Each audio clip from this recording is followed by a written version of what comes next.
I was listening to Jonathan mention psychology, and I said, wow, that may not be tonight's talk. So it is and it is not.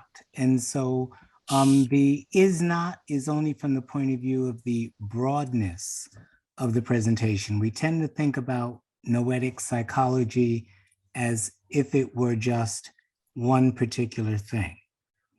And so what I did was a little bit different and just tried to stretch the boundaries of an appreciation of what a theosophical noetic psychology might be. And so the word noetic, as again, everybody knows, nothing new, really pertains to mind, soul, and spirit. And under that term mind, you can talk about intelligence, you can talk about thought, you can talk about, intuition. And yet, typically, when we talk about all of those things, we are only talking about them from a sense base. So, whatever our five senses integrated by the lower aspect of mind presents to us, we try to look at it, elevate it, understand it, and work with it. And when we have fine pieces of art or fine pieces of philosophy or fine pieces of what we call lower genius in terms of application, as great as they are, we might tend to think that that's the cap. And so tonight, from a theosophical perspective, we're just, again, going to stretch that appreciation of what that cap might be. The second part of psychology, the study of the psyche, the study of the soul, or the science of the soul, points exactly, if we put these two words together, to what the broad view is. It is a scientific study of mind, soul, and spirit in all of its applications as it applies to existence. Not the typical way we look at it, but when we're studying it from a theosophical perspective, which is the only way that it's being presented tonight, except for the first few lines of what I'll mention in terms of DSM-5, that's the view that we have to have. And so when we present that as a definition and we talk about that type of view, what we're really talking about is a range of phenomena in consciousness that we have to have some understanding about. And if we're unfortunately lucky, we have experiential encounters with. The unfortunate part is we may not win those encounters. The lucky part is if karma is on our side, we will come through, but not as we think. And so that entire range, as we'll show you just in outline form later on, because again, this is a very broad stroke and I prefer the questions and the queries as it relates to this for the fine detail. But really what we're looking at is the entire range of everything that extends from the annihilation and destruction of the soul in terms of the domain and the realms that that imply, all the way up to what, if you're familiar with Pistis Sophia, they describe as the ineffable, and what HPB talks about as being quasi-equivalent to Atma. And so in this range, then what we're looking at are the subdivisions, the divisions, and the details of a science that is reportedly fully understood by the Mahatmas, by certain of the adepts, depending upon how we define that. And that range represents the full unfolding of the spiritual potential of that incarnating monad throughout an entire range of possible existence. And so, again, we're talking about the full spectrum. And the range of existence. And so where does this come in with common psychology, conventional psychology? Well, if we're going to define, and we can, and in questions and answers, feel free. When we're looking at conventional psychology, what HPB tells us we are really, really looking at is the animal form, the way that it operates, the degree of monastic light that is present, and the levels of obscurations that exist between it and its spiritual ego. Typically, DSM-5 does not embrace all of that. DSM-5 does embrace the animal body in terms of its physiology and all the wonders that exist there within it, as well as brain functionality. And within that domain, we are talking about electromagnetic currents that are reflective in MRIs, in EKGs, in the EEGs, i.e. the brain scans, the body scans, the electrical magnetic activity that is reflected in the test diagnostically that we use to see what's going on inside the body. That era really started with HPB's exit when she spoke about the discovery of the X-rays.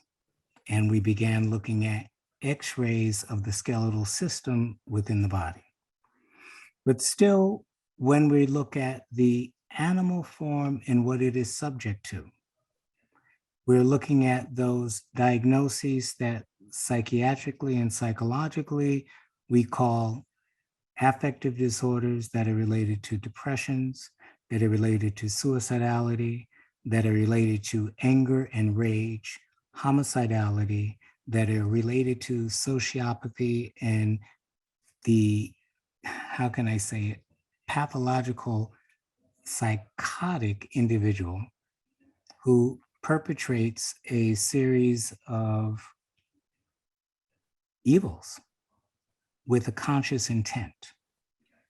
We're looking at developmental difficulties. We're looking at things like autism. We're looking at things like impulse control disorders, where kids at age 2 and 3 are creating havoc in their homes by destroying everything. We're looking at entities that have to do with how trauma shuts down short circuits and can shrink aspects of the brain, thereby interfering with function. So there is a broad range of things that are going on there, including sexual deviations, including hallucinations and schizophrenia, including atypical psychotic disorders, atypical just meaning outside of the typical realm. There are the paranoias that we study, and there are the learning disabilities and the ADHDs that we study now encompassed under that neurodevelopmental illness category. And a whole host of additional ones, including personality disorders. And so all of that is the domain of understanding. And lately what we've done is tied those functionalities to different areas of the brains in terms of the circuitry that's involved, what turns on, what turns off, and turning on and turning off, how that impacts functionality, what things are totally offline if we use the computer-based terminology, and what things we try to put back online, i.e. functionality.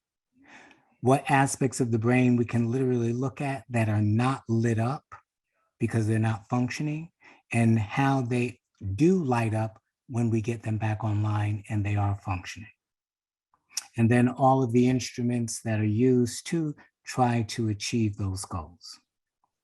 But this is still just the lowest aspect of physical psychology that we're looking at. And so in order to put that in a better perspective, we have to recognize that from a theosophical point of view, we're looking at 7 planes of, let's just say, solar system existence. If we can expand that if we will, but for practical purposes now, the solar system is typically what HPB like to refer to, although our recognition of the solar system may not be the actual definition of the solar system. So when we say solar system, we typically think about the planets, we typically think about the sun, we typically think about the currents that exist between them and how all of those things impact the earth and its development and humanity. Yet HPB tells us that within that system, there are 7 planes. And within those planes, there are 7 subplanes. So we're looking at, just for general purposes, 49 planes, and that will become important later on. And so we have to now, when we realize the little v that is always being used, the monadic descent, and then its ascent. Round 1, 2, 3, 4, 5, 6, 7, and a total end, or the end of a round, or the end of a race, or whatever. All of these things become important in terms of clocking development and progressions. But at the same time, if we look at 7 planes of the solar system, we have to realize that we're functioning on the last one. And that one has its subdivisions, and we're functioning on a subdivision of that. And we have to keep that in mind, because the nature of the matter and substance that make up our bodies and our forms are dependent upon the development of the earth. The teachers tell us it's all one package. The monadic and monastic element of that is of a different plane, yet connected. And so the real intelligent being is the monastic being. The animal form has its own sub-monastic elements of functionality, but we typically call those instincts, reflexes, tendencies, urges, before we reach a level of conscious reflective awareness. And so even in DSM, there are those categories of illnesses that have to do with impulse control and urges and tendencies towards obsessions and possessions, etc. But again, still, that's not what we were looking at nor functioning with. Yet this is all part of the Noetic psychology. And then we have to recognize that each plane with its sub-principles has a triadic element that is spiritual relative to the quadratic element that is perishable. So the Atma Buddhi Manas of a sub-principle is just as valid as the Atma Buddhi Manas of the cosmos, i.e., there's got to be connections. And these things become important only when we're trying to put together that bigger picture of what Noetic psychology is really about as it relates to the awakening of the monastic monadic element in true evolutionary expression, or if you like, the awakening of the Buddhi Manas of, in this case, the race. And so that lower plane is one plane. Behind that plane, within that plane, or the next one up, however you want to describe it, is that astral element. That astral element is intimately related, as she says, sometimes molecularly, with the outer physical. And yet that astral element still is not the monastic being. And that becomes important from the point of view of what that monastic being is capable of and how it can become obscured and sucked dry by those lower terrestrial elements. We have that battle every day simply in terms of our choices. Are we going to choose the higher or are we going to choose the lower? It's that simple. And yet when we're talking about the astral plane in relation to the physical, now we psychologically are looking at the different healing practices nowadays that are emerging that have to do with things as simple as, and we say simple only because they're very well practiced, although not very well necessarily understood. Acupuncture, the laying on of hands, the dealing with the meridians, the assessment and discussion about chakras or centers of energy, the currents that go along with those, the channels that they flow through, the intelligences that are affiliated with them, how all of this is integrated, and how mind or brain is integral into that mix. And HPB talks about those elements in her articles, and Judge talks about those. Perhaps Ken will share some of that in Sheaths of the Soul, because that very article is an article in which Judge talks about just those mesmeric currents, those centers, the brain center, or the, perhaps I think what he was referring to in that article is the thalamus and its role that it plays as the gateway, and the currents, and how the lower monastic being is affiliated with that astral form and that astral world, those astral energies, the astral substance. Totally different view and perspective than that of the physical through the senses. And so these two, the physical and the astral, if we, depending on which way we count, are still valid areas of psychological understanding. And the noetic aspect of that psychological understanding, always when it relates to the triad of that particular principle or that particular plane, always has to do with, HBB says, the plan, the powers, the consciousness. The form as such contributes, but is neither of those powers, consciousness, plans, and we can go on in terms of the energies and the creative entities that are necessary to build up those forms. And so when we start looking at, again, page 200 of the SD, where she's got that wonderful diagram, the 4 lower planes and those 3 higher, and she says, you can't really say anything about the 3 higher until you attune yourself to them properly. That attunement is also part of the noetic psychology, or the science of the noetic being as it relates to mind, soul, and spirit. And yet the first and second that we spoke about, if we're using the lower numbers for the physical and the astral, are still more externally noted than the third and fourth. That third and fourth we're familiar with in terms of kama or kama manas as that fourth, and that third being prana. But as she says, prana is a universal force. So sometimes she uses the word kama prana. But either way, we're looking at, if we reflect on page 200, the creative and formative energies that go into creating the forms that all of life uses on this terrestrial plane of being. And therein lies aspects of the manifestation of karma. In terms of the skandhas, if we use terminology, that are brought together to generate aggregates that then build up forms, all which contain the karmic force of not only the globe, but the lives and the kingdoms and our monastic elements. And so if we want to divide this even more clearly, we can simply think of sattva, rajas, and tamas. Because tamas then, as the perishable, transitory, recyclable matter, involves those 4 lower planes.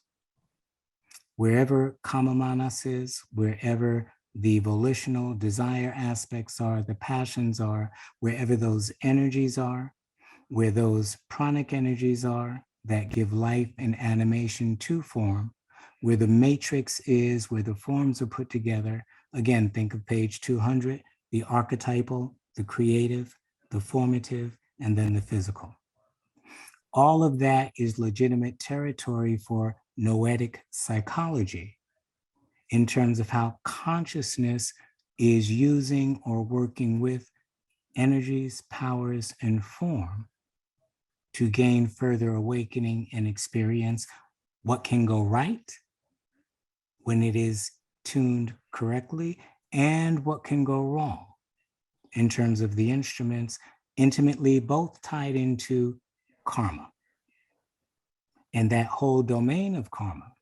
And as we discussed in our Wednesday night class, there is always a prevision before birth, wherein the incarnating soul gets a good look at what is possibly going to happen to it before it incarnates into those lower 4 planes. And I put those lower four planes in parentheses because depending upon what you're reading from HPB, she divides those up differently. And we'll point some of that out a little bit later.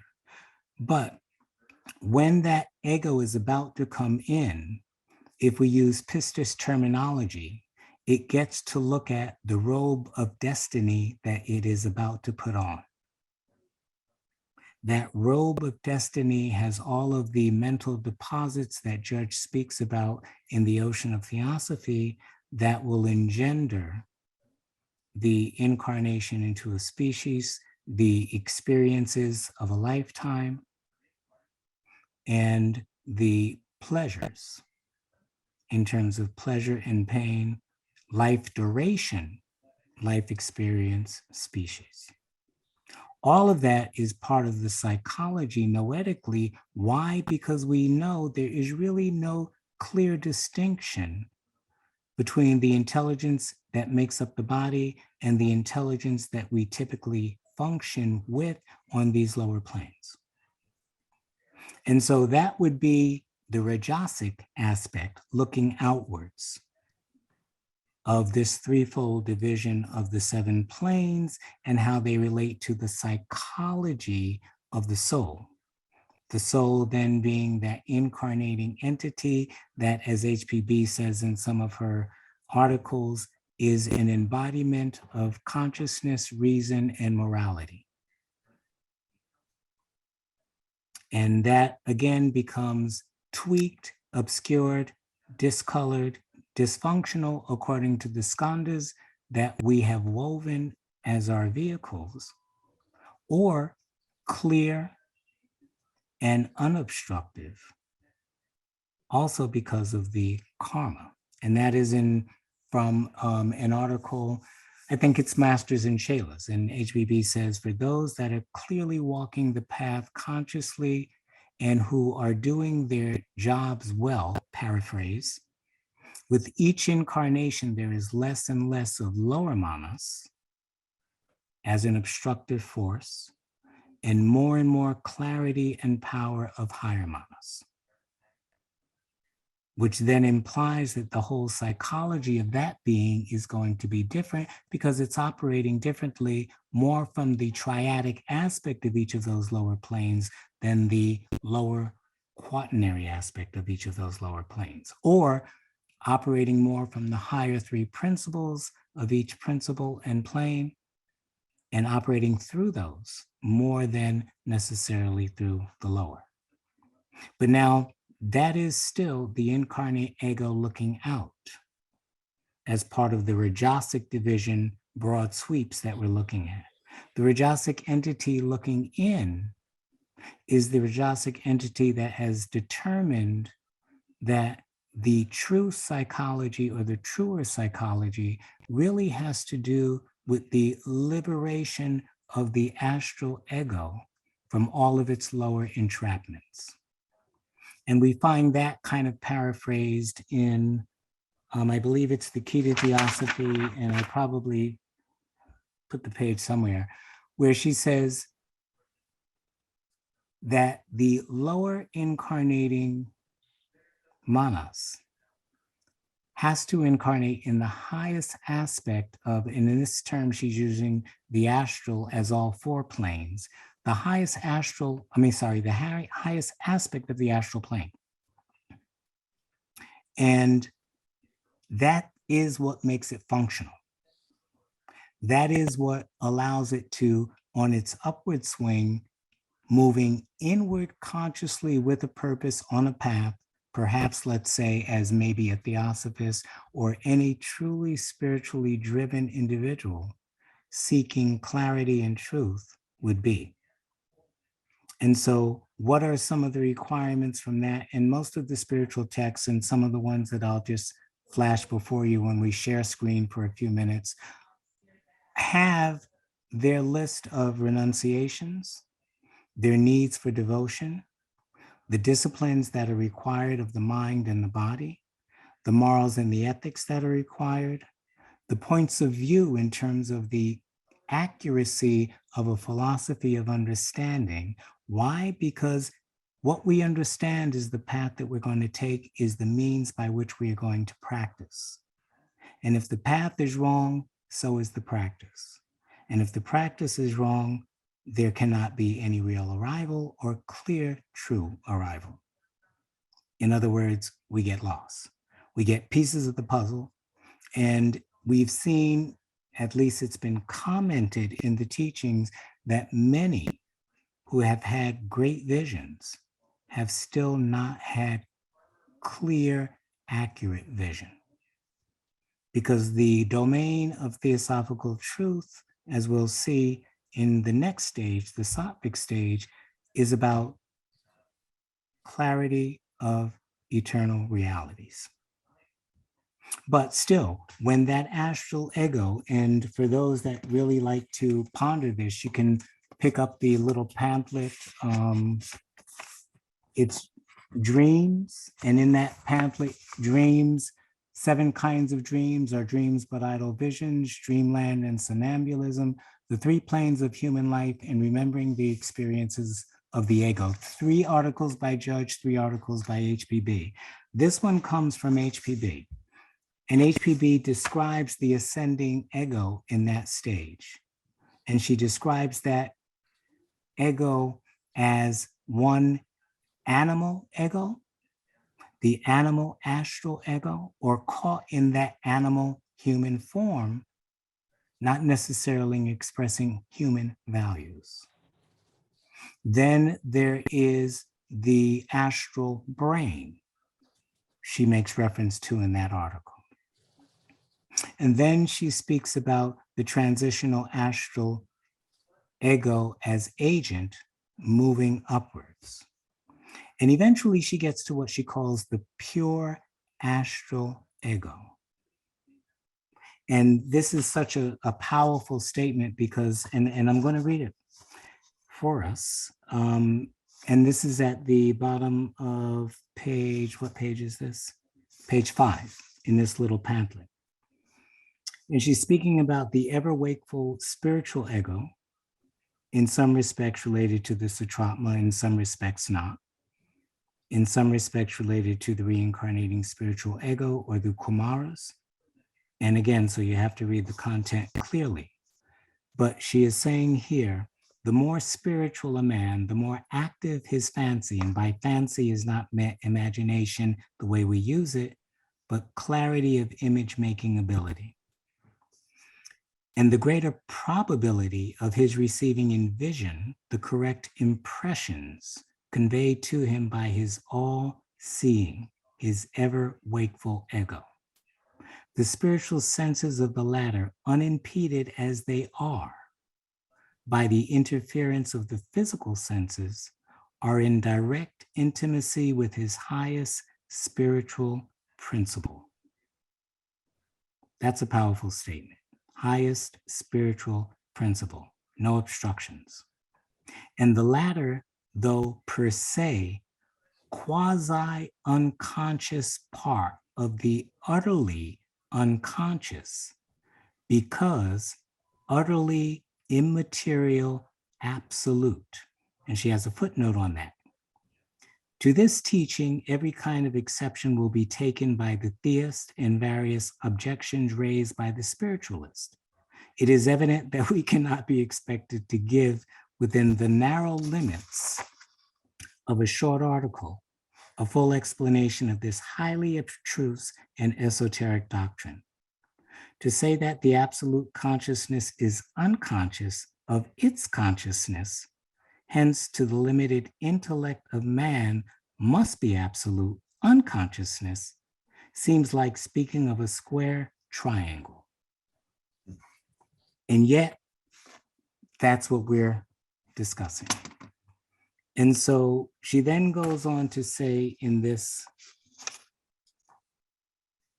quote, yet having in itself inherent capabilities, and this part we love, having within itself inherent capabilities of omniscience, omnipresence, and omnipotence, which, as soon as the pure essence comes in contact with pure sublimated and to us imponderable matter, imparts these attributes in a degree to the as pure astral ego.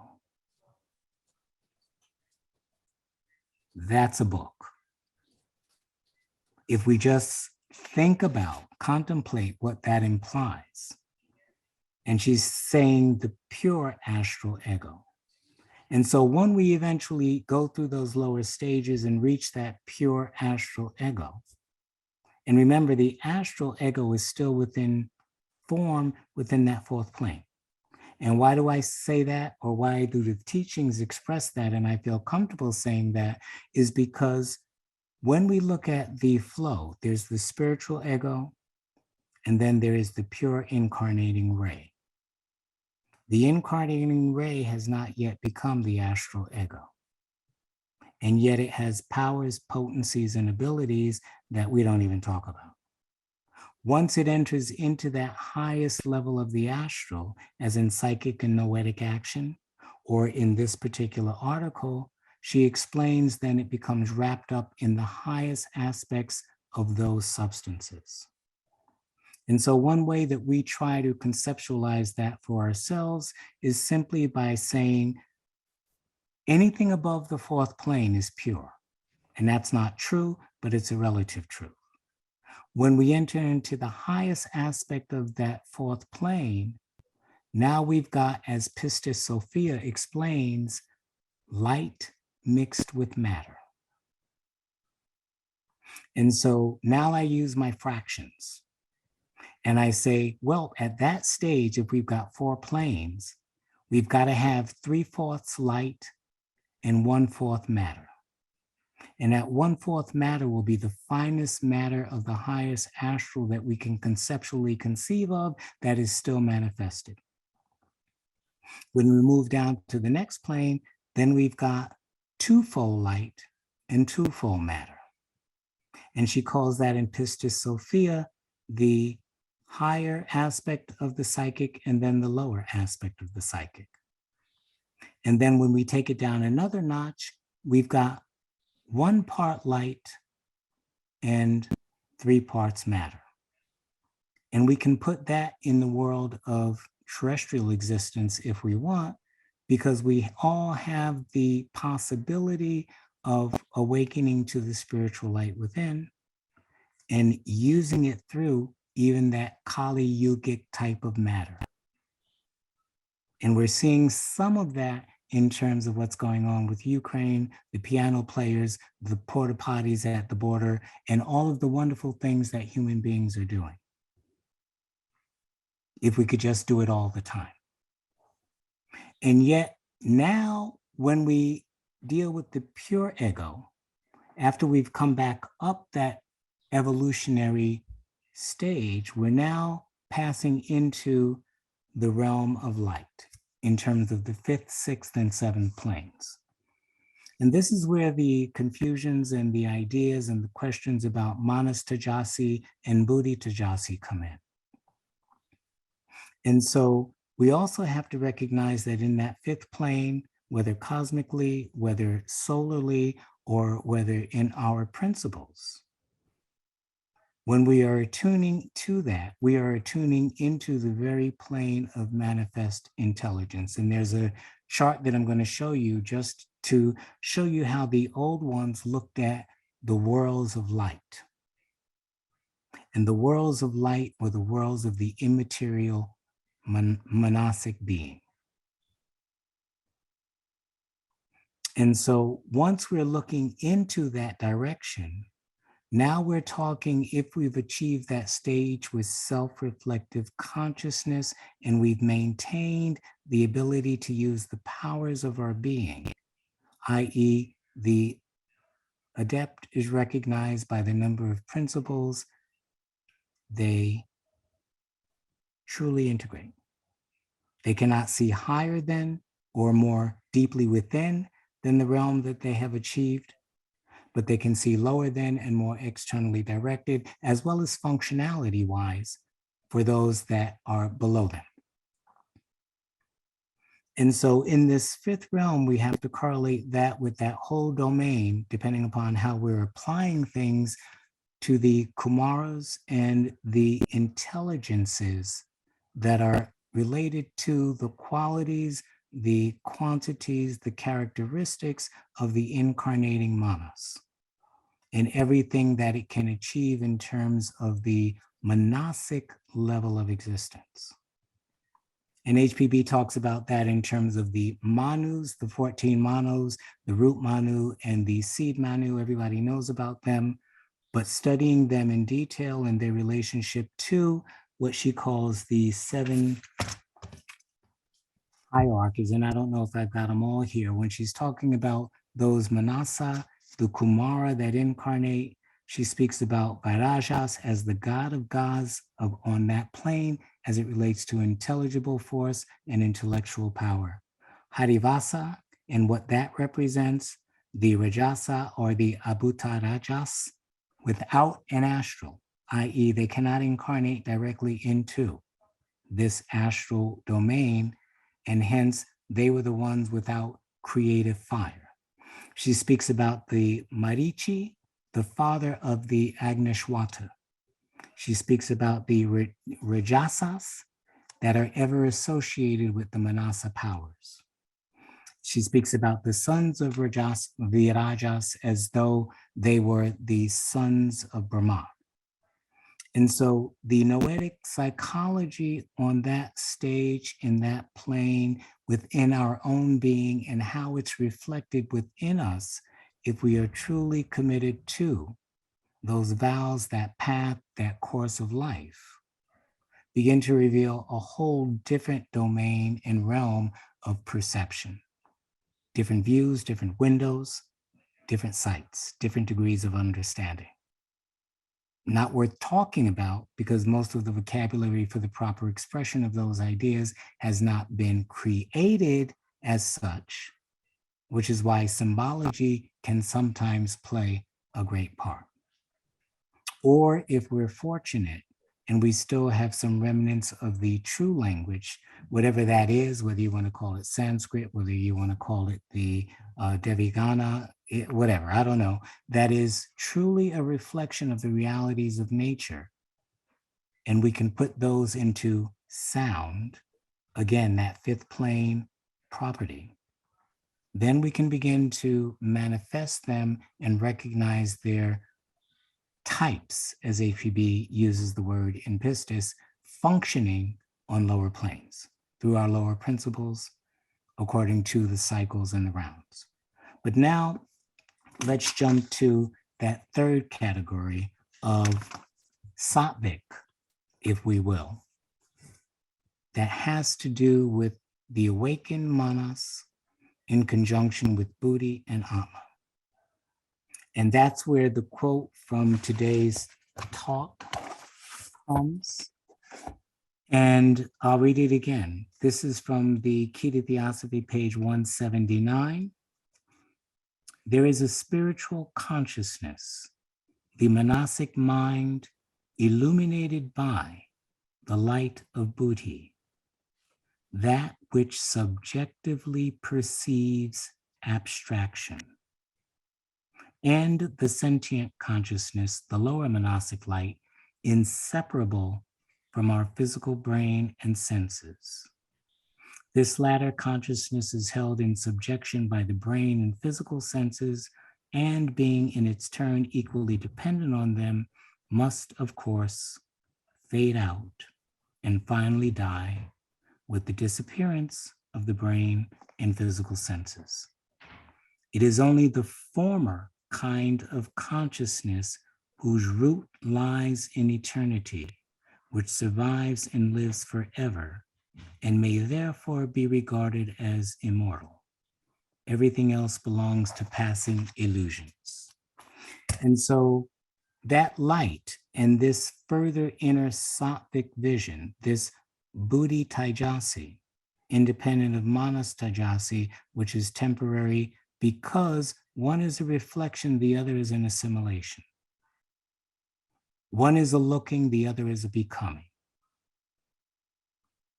One is external, the other is the attunement that makes one more of another species, deva or God, if you will, than a human animal,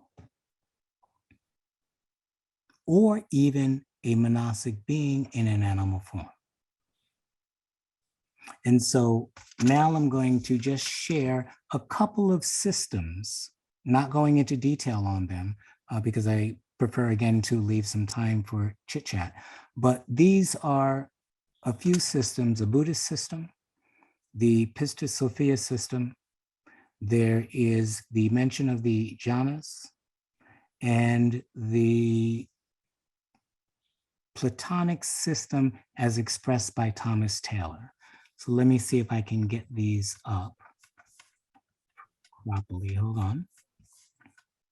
And these then bring us to that inner domain of the higher manas truly mixing with Buddhi, or Buddhi Taijasi truly illuminating that monastic mind.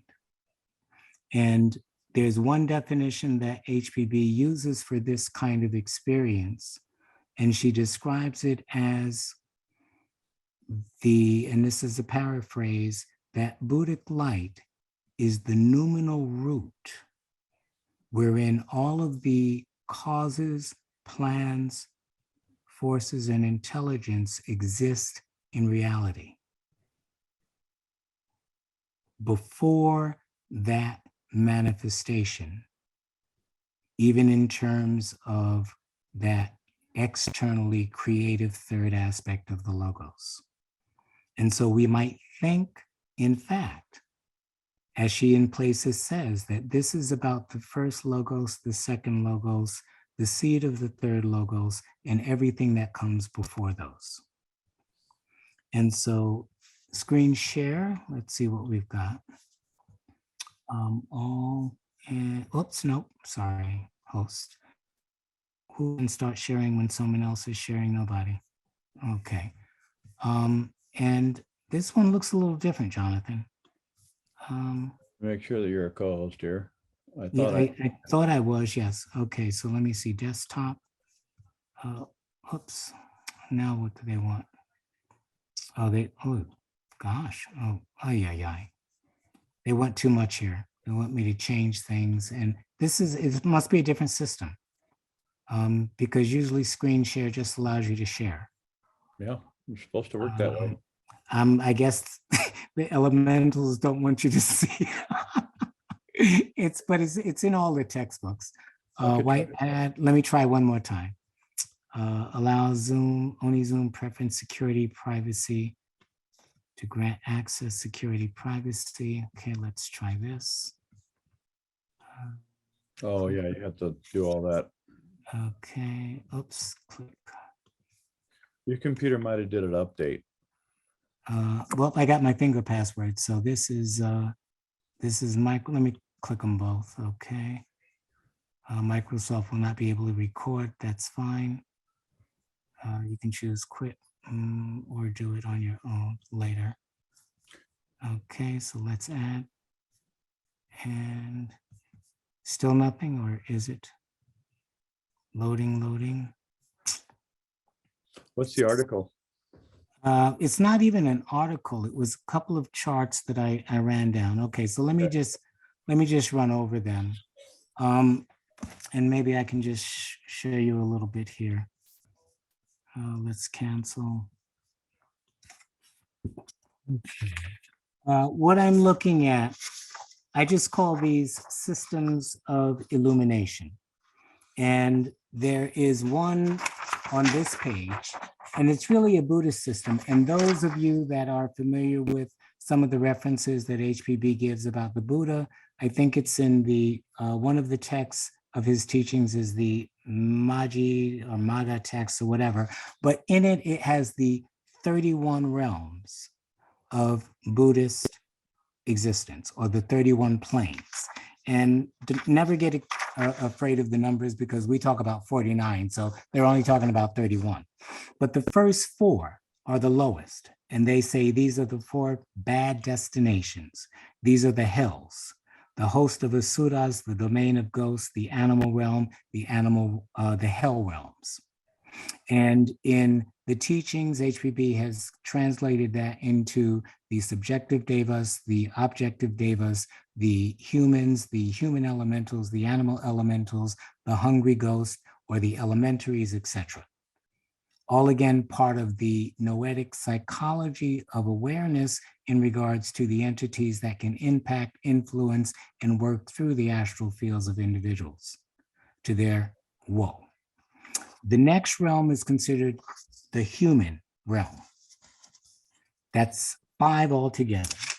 The next 6 realms are known as the 6 heavenly realms. And so they are subjective states as well as localities. And they're called Paramita Sata, Minarati Devas, the Tushita Devas, the Yama Devas, the Timsa Devas, and then the 4 great kings.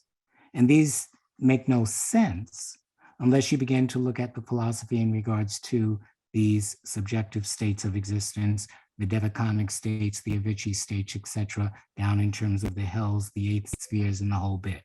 Then come the form realms, and there are 16 form realms. And these form realms correlate to the jhanas that are experienced in meditational states.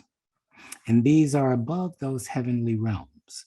And the interesting thing is that the first one is the realm of Brahma, Maha Brahma, Brahma ministers, and Brahma's assembly. Each of these are threefold.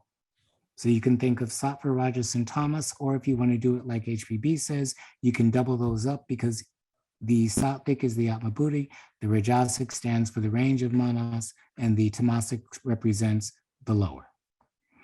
And so they're talking about the first yana, second yana, third yana, and the 4th yana, which then embrace 3, 6, 9, and 11 realms.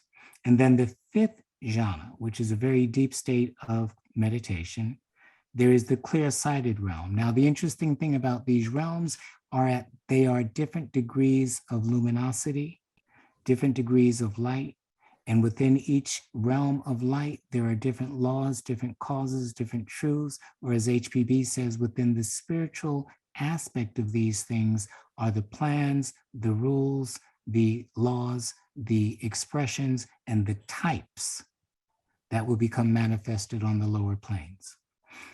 Judge speaks about these in his article, I think it's around mesmerism, but he talks about the physical plane as the solar light, the astral plane with its light, the etheric plane with its light, the akashic plane with its light, and the animamundi plane with its light. And as he's talking about how these play in part when you're looking at seances and mediums and what they're seeing and blah, blah, blah, he talks about the necessity of being aware of these differences. And so when we're talking about these, the point here is that these inner states have been noted. They've been known in the Buddhist tradition. They are definitely known in the Tibetan Buddhist tradition. They are definitely known in the Tantra systems. And here, in the conventional Buddhist systems, they've been expressed. The highest of those are considered to be base of infinity of space, base of infinity of consciousness, base of nothingness, and base of neither perception nor non-perception. And each of those distinctly point to discrete realities within states of consciousness that are typically outside the domain of our everyday world. And yet they are part of the psychology of the soul. The next rendition system that I have here is from Pistis. Pistis I just love. Pistis also has 3, these are 9, then 10, 11, 12, 13, 14, 15, 16, 17. Pistis also has close to 30 realms with their subdivisions. And very similar to the Buddhists, the lower four, the ameti, the chaos, the outer darkness, the underworlds. These are the hells. These are the realms of the elementals, the elementaries, the breaking down products of the human being. The next one, just like the Buddhists, they call the world or cosmos, which is that of mankind. Again, different terms. Then the lower light world, which again is impinging on that heavenly realm of the Buddhists.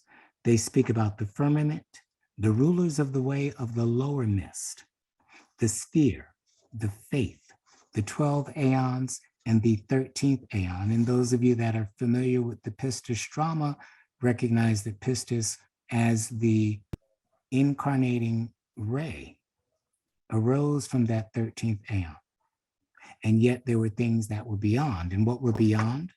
This was only in Pistis, and HBB speaks about these in her commentary, the region of the left, the region of the mist and the region of the right, and the entities, the quasi-Dion Chohans that exist there, the angels or the forces or the powers, however she says you wish to describe them, their functions, what they do, and their relationship to the soul is also within this degree of light.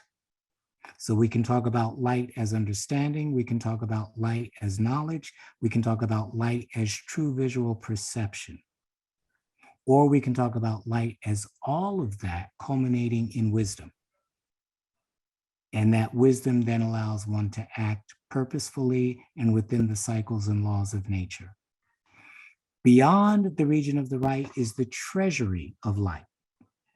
And in the treasury of light are the mysteries of the universe. Jesus Christ, as the character, the main character in this saga, told his disciples that he was going to explain to them the mysteries of all the three robes. And HPB says those robes are the mysteries, the words, the laws, the causes, the conditions, the relativities, the entities and the states of consciousness that belong to the Nirmanakaya robe, the Sambhogakaya robe, and the Dharmakaya robe. And then beyond that, they talk about the third space of the ineffable from the outside in, the second space of the ineffable from the outside in, the first space of the ineffable from the outside in, then the limbs of the ineffable from the outside in, and then the ineffable. And all of these, again, are subject to perceptual and understandable mysteries that are inherent within the very fabric of existence. And for those of you that feel more comfortable with Buddha, if you just read In Light of Asia, book 6, and his enlightenment and what he went through in terms of the purification, the fightings with Mara, the temptations, and the wisdoms that awoke. What was his vision briefly like? Our Lord attained abhijana, insight vast, ranging beyond this sphere to spheres unnamed, system on system, countless worlds and suns, moving in splendid measure, band by band, linked in division, one yet separate. Shoreless, unfathomed, undiminished, stared with waves which rolled in restless tides of change. These he beheld with unsealed vision. And of all these worlds, cycle on epicycle, all their tale of kalpas, mahakalpas, terms of time. He marked the fixed degree at silent work, i.e. karma, which wills and evolves the dark to light, the dead to life, to fullness void, to form the yet unformed, good unto better, better unto best. Immutable, unspeakable, supreme, a power which builds, unbuilds, and builds again, ruling all things according to the rule of virtue, which is beauty, truth, and use. And it goes on and on. The third one is Plato from Thomas Taylor. And those that are familiar with the Western traditions and the occult and approach to the esoteric would probably feel better with this one because it starts again like pistis with the ineffable. Then it goes to the threefold unknown darkness. Then the primordial, the one, many, all.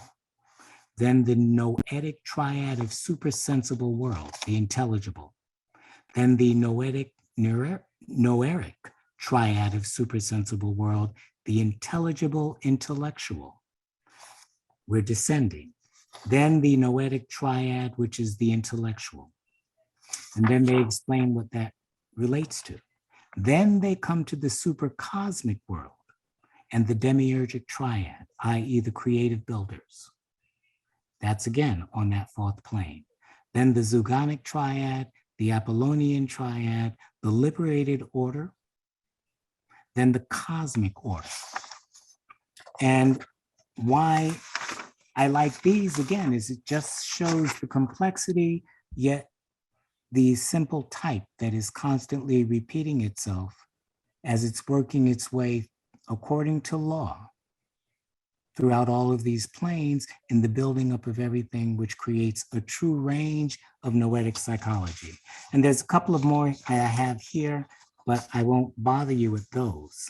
And so my closing point would be that when we're looking from a theosophical perspective, I'm not talking about any other systems, from a theosophical perspective in regards to a noetic psychology, that psychology embraces the totality, as she says in Secret Doctrine Book 1, of the monad and the possibilities of its expression and the degrees of its awakening until the fulfillment of the whole cycle within its being.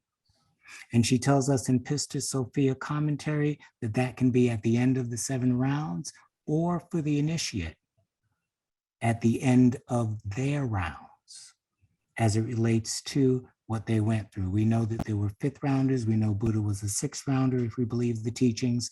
And we know that there are those that are beyond that state. So again, this is just a mini psychology of all the degrees of consciousness and experience that remain possible for us as evolutionary beings. And that is something that we can take active effort or generate active effort in moving towards now, or we can wait for tomorrow. But eventually, everyone will get there. End of story. Thank you, Gene. You're welcome. Very comprehensive. So I think we have time for maybe 2 or 3 questions. We have about 11 minutes, I would say. You know? I've got Judy and then Monica. Yes, Jean, thank you for a very beautiful and comprehensive, I guess you might say, knowledge of the soul, philosophy, noetic psychology, which we're all trying to comprehend. But I have a question about genius. We know there are geniuses such as the composer Wagner, but terribly lacking in moral principles. He liked to seduce other men's wives, and then or Beethoven had extreme problems with his personal life, or great scientists. I remember Aldous Huxley saying that a Cambridge genius scientist had a mental age of 11 outside the laboratory. So why is it that some beings can manifest incredible genius and yet be so underdeveloped in the other ways? Because we know that there can be a genius and certainly not an adept, but I think in some ways all adepts are geniuses, but they have developed their complete moral and psychological principles, unlike some of these other beings I mentioned. Right. And thank you for that. I mean, basically what you're, if I get the gist, what we call genius, definitely then, is it genius, or does Theosophy say genius is something else? And you've kind of answered that in your question, because Theosophy states that that's not genius. It's an aberration and perhaps a persistence in one line of development, life after life after life, but the true genius has, as you've expressed, the full development of the total qualities and nature of the being. So we have to talk about morals and ethics. We have to develop the power of virtue. We develop the powers of insight and understanding. We develop the capabilities to act and do. We have that full embracing of the relationship of all things that exist in this particular system. And then we work, and we work for humanity. And so from HPB's point of view, genius is truly that purified astral ego, if you will, having achieved and maintained its full conscious awareness, having perfected all of its principles, and being in intimate union and communication with that noumenal Buddhic light that relates universal truths to what seem to be individual truths. And so it is a full integration of our principles as opposed to a special development of an interest in a particular topic. Well, thank you. You're welcome. Monica. Thank you, Jean. This is just a wonderful presentation. I simply wanted to know what you were quoting from. You quoted from a writing of HBB, and you said it was from a pamphlet. Oh, And so I yeah. wanted to know if it can be found someplace else. Yeah, Is it it's in collected her articles? it's in her articles, Our Dreams, Idle Visions. Excellent. Okay. Thank you so much. You're welcome. Yes, Wes. Hi, Jean. Excellent Mm. presentation. I wasn't able to hear it all, but thank you so much. I really enjoyed what I did here. You're welcome. I'd like to ask about one of the very last things that you said. And tell me if I misunderstood, but you had said that eventually we will all get there. Was that sort of a general hope about all spiritual evolution? And if so, how does that differ from is the implication that there's some sort of automatic escalator we could all get on and eventually get there?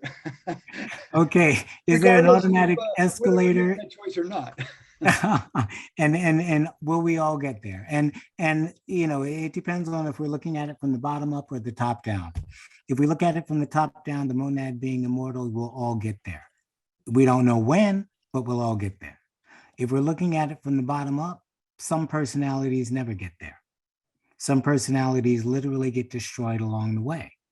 And that's a product of the life that they lived, life after life after life, that has alienated them from the very spiritual egoic source that gives them life. And so that is, in one respect, a loss of soul of the personality. HPB speaks about that, obviously, in the Key to Theosophy. And I think it was the chapter that we were just studying this week. It's like the spiritual ego sleeping past one or two stations on a train ride. But the other side of this is that there is an evolutionary plan in place. The immortal, imperishable aspects of nature, not of the person, of nature, have a duty and a task according to the laws that are inherent within the very universal process of existence. And from that perspective, as she puts it in, again, SD 183, 185 or something, the goal, the end goal is the total awakened condition of the monad.